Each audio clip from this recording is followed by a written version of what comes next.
Üst üste koyuyoruz şimdi. Böyle. Kolları böyle.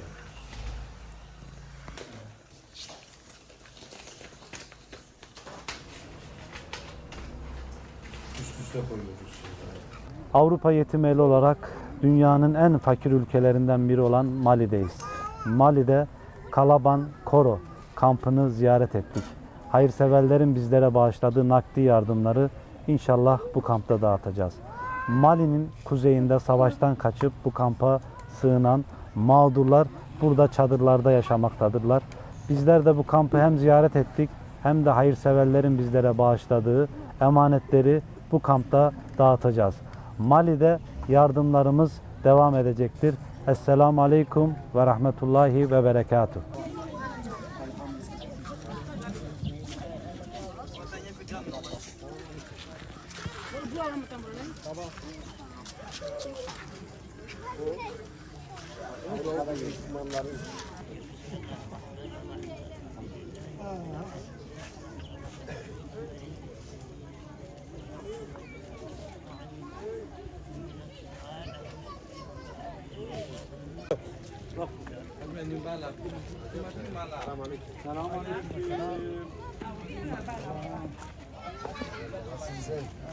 Nasılsın?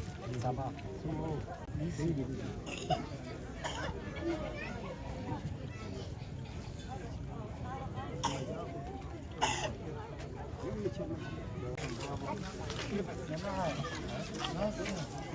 Gara dua wa nani?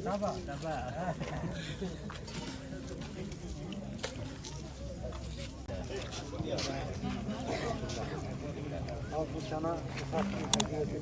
Tiap. Tiap. Tiap. Jumlah mukti.